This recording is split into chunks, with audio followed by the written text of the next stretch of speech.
Islamic ইতিহাসের পাতা উল্টালে এমন কিছু চমকপ্রদ ঘটনা চোখে পড়ে যা আমাদের চিন্তার জগৎকে একেবারে পাল্টে দেয়।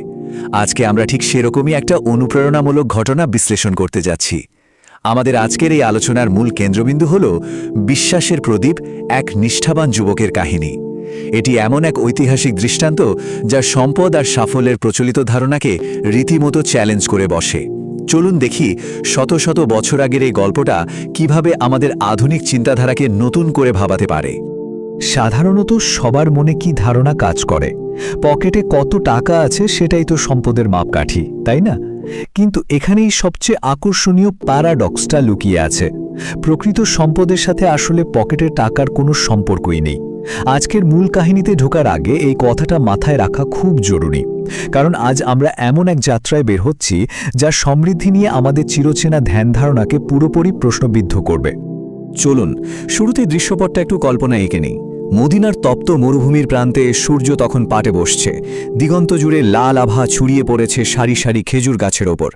শহরের সেই ধুলোমাখা পথ ধরে হেঁটে আসছেন আব্দুর রহমান নামের এক যুবক। পিঠে সারা মাসের সম্বল বলতে সামান্য এক বস্তা জব আর কিছু খেজুর। কিন্তু আশ্চর্যের বিষয় হল, তার চেহারায় অভাব বা ক্লান্তির কোনো ছাপ নেই, বরং সেখানে খেলা করছে এক অদ্ভুত প্রশান্তি। এই অভাবনীয় প্রশান্তির পেছনে রহস্যটাই আজ আমরা খুঁজব।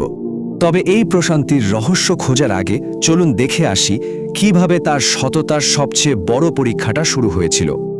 বাজারের কাছে পৌঁছাতেই মাগরিবের আজান প্রায় হয়ে এলো, আর ঠিক সেই গধূলি লগ্নেই ঘটল এক অনাকাঙ্ক্ষিত ঘটনা। আব্দুর রহমান কেবল তার পণ্যগুলো বাজারে নামিয়ে রেখেছেন, এমন সময় পাশেই থাকা এক ধনাঢ্য ব্যবসায়ীর ঘোড়া হঠাৎ অস্থির হয়ে তার জবের বস্তাটা ছিঁড়ে ফেলে। স্বাভাবিকভাবেই ব্যবসায়ী বেশ লজ্জিত হলেন এবং ক্ষতিপূরণ হিসেবে জবের দ্বিগুণ দাম সাধলেন।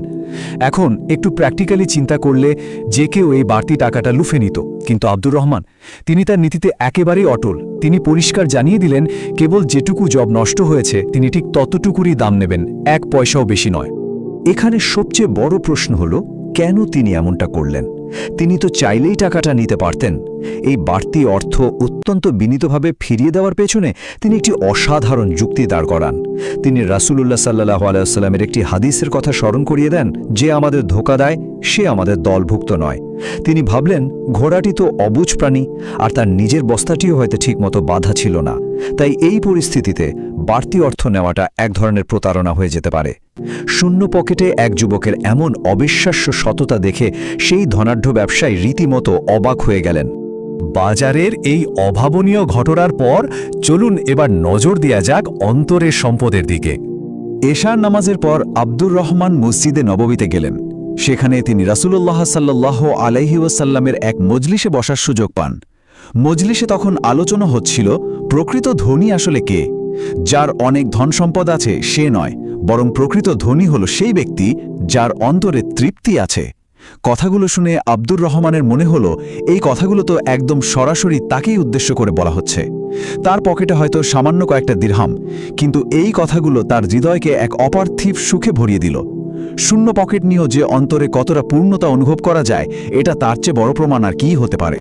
কিন্তু কাহিনীর আসল চমক তো এখনও বাকি। পরদিন সকালে এমন এক ঘটনা ঘটল যা নিঃস্বার্থ ত্যাগের এক অনন্য দৃষ্টান্ত। সকালবেলা আব্দুর রহমান মদিনার উপকণ্ঠে হাঁটছিলেন। হঠাৎ তার চোখে পড়ল এক ক্ষুধার্ত বৃদ্ধা অঝরে কাঁদছেন। বৃদ্ধার একমাত্র সম্বল একটা ছাগল, আর সেটাও অসুস্থ। ঘরে খাওয়ার মতো কিচ্ছু নেই। এই দৃশ্য দেখে আব্দুর রহমান যা করলেন তা সত্যি অভাবনীয়। নিজের খাওয়ার কেনার জন্য রাখা শেষ দিরহামগুলো তিনি নিঃসংকোচে সেই বৃদ্ধার হাতে তুলে দিলেন। হ্যাঁ, সেদিন রাতে তাকে একেবারে না খেয়ে অভুক্ত অবস্থায় ঘুমাতে হয়েছিল, কিন্তু আশ্চর্যের বিষয় হল, পেটে চরম ক্ষুধা থাকা সত্ত্বেও তার চোখে নেমে এসেছিল গভীর শান্তির ঘুম। আর সেই ঘুমে তিনি জান্নাতের এক বিশাল বাগানের স্বপ্ন দেখলেন, যেখানে অভাব বা ক্ষুধার কোনো অস্তিত্বই নেই। এই চরম ত্যাগের ঠিক পরের দিন সকালে কিন্তু হিসেবটা পুরোপুরি পাল্টে গেল। মদিনায় আসা এক বড় সৌদাগর হন্যে হয়ে আব্দুর রহমানকে খুঁজছিলেন। কেন জানেন? কারণ তিনি তার ব্যবসার লাভের একটা অংশ এমন কাউকে দিতে চাচ্ছিলেন যিনি অত্যন্ত সৎ এবং দয়ালু। ওই যে বাজারের সেই ব্যবসায়ী, তিনি আব্দুর রহমানের সততায় এতটাই মুগ্ধ হয়েছিলেন যে চারদিকে তার সুখ্যাতি ছড়িয়ে পড়েছিল, আর সেই সুখ্যাতির ফলই হাতে নাতে চলে এলো। আচ্ছা, চলুন এবার বিষয়গুলোর একটু গভীরে যাই। এই পুরো কাহিনীর পেছনের মূল ইসলামিক নীতিগুলো আসলে কি কি? এই ঘটনাগুলোকে যদি আমরা একটু ডিকোড করি তাহলে তিনটি খুব স্পষ্ট নীতি বেরিয়ে আসে। প্রথমত, ওই যে অতিরিক্ত অর্থ ফিরিয়ে দেওয়া, এটা ছিল নিখাত তাকওয়া ও সততা। দ্বিতীয়ত, নিজের পকেট শূন্য থাকার পরও বৃদ্ধাকে সাহায্য করা, এটা হলো চরম পরোপকার বা আলট্রুইজম। আর তৃতীয়ত, আল্লাহর ওপর ভরসা করে অভুক্ত অবস্থায় ঘুমিয়ে পড়া, এটাই হলো তাওয়াক্কুল। খেয়াল করে দেখুন, তার প্রতিটি কাজই ছিল এক একটা সুনির্দিষ্ট নৈতিক মূল্যবোধের বাস্তব প্রয়োগ। এখানে এই তাওয়াক্কুল বা আল্লাহর উপর আস্থার বিষয়টা একটু বিশেষভাবে বোঝা দরকার। তাওয়াক্কুল মানে হলো আল্লাহর পরিকল্পনার উপর একদম শতভাগ নির্ভর করা। বিশেষ করে যখন নৈতিক কারণে কোনো জাগতিক সুবিধা ছাড়তে হয় বা চরম কষ্টের মুখে পড়তে হয়, তখন এই বিশ্বাসটাই মানুষকে টিকিয়ে রাখে। একমাত্র এই তাওয়াক্কুল ছিল বলেই কিন্তু আব্দুর রহমান না খেয়ে থাকার ভয়কে জয় করে নিজের শেষ সম্বলটুকু অনায়াসে দান করে দিতে পেরেছিলেন। আর এই অবিচল বিশ্বাসের ফলটা শেষমেশ কতটা সুদূর প্রসারী হতে পারে, এবার সেটাই দেখা যাক। সততা আর তাওয়াক্কুল যে শুধু সাময়িক শান্তি দেয় তা কিন্তু নয়। আব্দুর রহমানের জীবন দর্শনটা ছিল একদম জলের মতো পরিষ্কার। এই পৃথিবীটা তার কাছে ছিল কেবলই একটা অস্থায়ী মোসাফিরখানা। তার বিশ্বাস ছিল আমরা এখানে যা কিছু ভালো কাজ করি তা সরাসরি সৃষ্টিকর্তার কাছে জমা থাকে। সততা কখনো কাউকে ছোট করে না, বরং মানুষের মর্যাদা অনেক গুণ বাড়িয়ে দেয়। মানুষের প্রতি দয়া দেখালে আসমানের মালিকও দয়া করেন।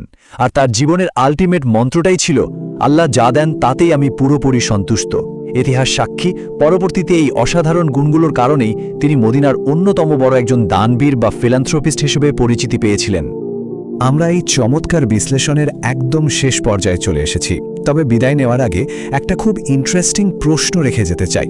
একটু চিন্তা করে দেখুন তো, যদি প্রকৃত সম্পদ সত্যিই মনের তৃপ্তি হয়, তাহলে প্রতিদিনের জীবনে এই লেভেলের সততা আর পরোপকারের চর্চা আমাদের আজকের দিনের আধুনিক সামাজিক সম্পর্কগুলোকে ঠিক কতটা বদলে দিতে পারে। ইতিহাস থেকে পাওয়া এই শিক্ষণীয় কনসেপ্টগুলো যদি আমরা আজকের দিনেও কাজে লাগাতে পারি, তাহলে হয়তো আমাদের চারপাশের এই অস্থির জগৎটা সত্যি অনেক বেশি প্রশান্তিময় হয়ে উঠতে পারে।